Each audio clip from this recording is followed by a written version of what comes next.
केला बेचने वाली चुड़ैल। एक बार की बात है, जादूपुर नाम के गांव में करतब दिखाती एक औरत एक रेड्डी के लिए गांव में आती है। आइए आइए मेहरबान कदरदान, खाइए रोहड़ा के ताजे ताजे केले। कभी खाए नहीं होंगे ऐसे केले, पीले पीले केले खाइए। ये कहकर रोहड़ा हाथों में 4 केले लिए उन्हें सर्कल में जोर जोर से हवा में उछालती हुई करतब दिखाती है, जिसे देखकर आसपास के सारे बच्चे अपने अपने मम्मी पापा से उस औरत के पास जाने की जिद करने लग जाते हैं।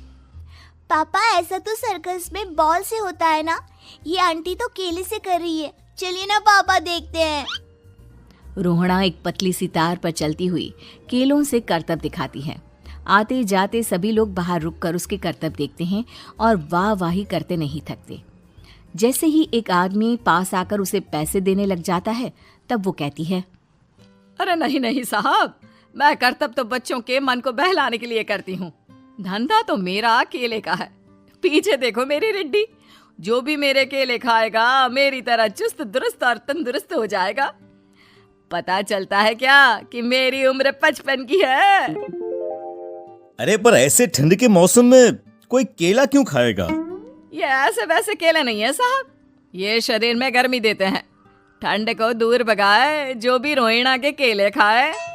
पापा, अगर मुझे केले नहीं मिले तो मैं घर नहीं जाऊंगी।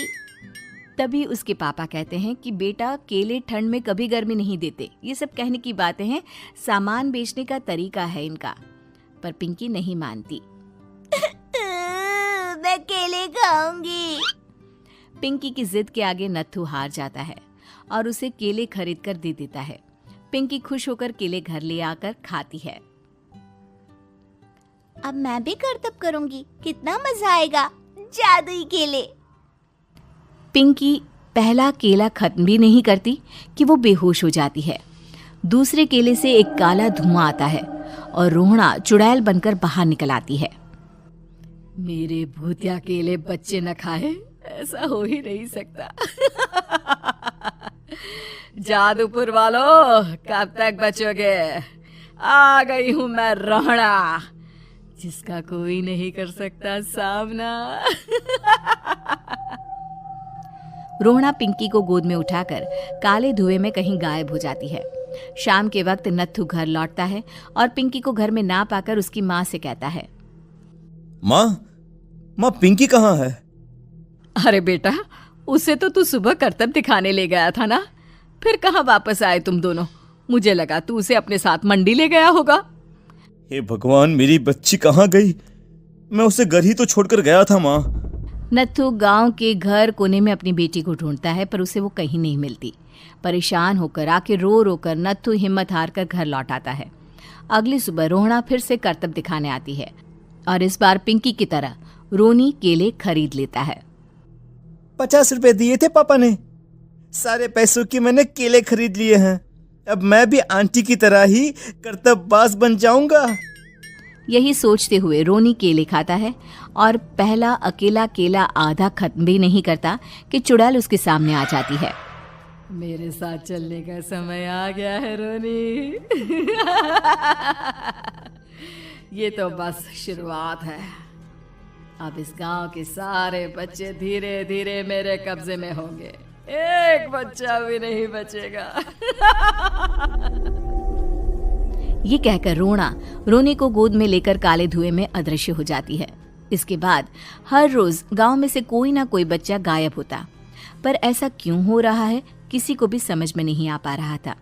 रोज की तरह अपनी बेटी पिंकी की तलाश में नत्थू गांव के एक तालाब के पास बैठा रो रहा था। कहाँ गई मेरी पिंकी? शकुंतला के जाने के बाद एक वही तो मेरा सहारा थी। अरे उसकी आत्मा कोस रही होगी मुझे कि मैं अपनी बच्ची को संभाल भी नहीं पाया। नत्थू ये कहता हुआ रो ही रहा था कि तभी तालाब में से उसे शकुंतला की आवाज सुनाई देती है। कहाँ थी तुम शकुंतला? हमारी बच्ची और सारे गायब हुए बच्चे रोहड़ा के कब्जे में हैं। वो बच्चों को जो केले देती है उससे बच्चे बेहोश हो जाते हैं और उसके कब्जे में आ जाते हैं और वो उन्हें ले जाकर काली दुनिया में ले जाती है। पर वो ऐसा क्यों कर रही है? ये मैं नहीं जानती, पर उस दुनिया का रास्ता मैं आपको बता सकती हूँ। जहां ये नदी खत्म होती है वहां एक केले का पेड़ है, उसके नीचे एक दरवाजा है, वहीं से रास्ता जाता है उस दुनिया का।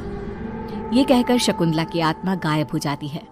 गांव के सभी लोग झुंड बनाकर उसी रास्ते से काली दुनिया में चले जाते हैं और वहां देखते हैं कि सारे बच्चे वहां काम कर रहे थे।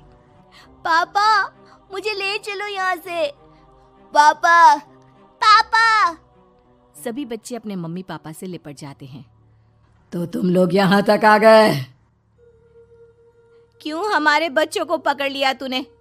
तुझे शिकार ही बनाना है तो ले, हम सब आ गए हैं, हमें खा ले।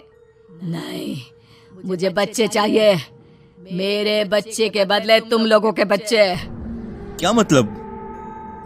मैं इसी गांव में रहने वाली एक औरत थी। केले की चोरी के इल्जाम में मेरे बेटे को गांव वालों ने इतना मारा कि वो मर गया। उसी दिन मैंने ठान लिया कि गांव वालों का भी वही हाल करूंगी। कुछ दिन बाद बेटे के चले जाने के दुख में मैं भी मर गई और मेरी भटकती आत्मा एक चुड़ैल बन गई। और फिर मैंने बदला लिया तुम सबके बच्चे छीनकर। बर्दाश्त नहीं कर पाए ना, सोचो मुझ पर क्या बीती होगी। हमें माफ कर दो रोना, पता नहीं ये किसकी गलती थी पर हम सभी माफी मांगते हैं। हमारी खुशियां लौटा दो, तुम भी तो एक माँ हो। गांव वालों की बात सुनकर रोना का मन पिघल जाता है और वो बच्चों को छोड़ देती है। उसके बाद काली दुनिया बच्चों के लिए जादुई दुनिया बन जाती है। अब कोई भी कभी भी वहां आ जा सकता था।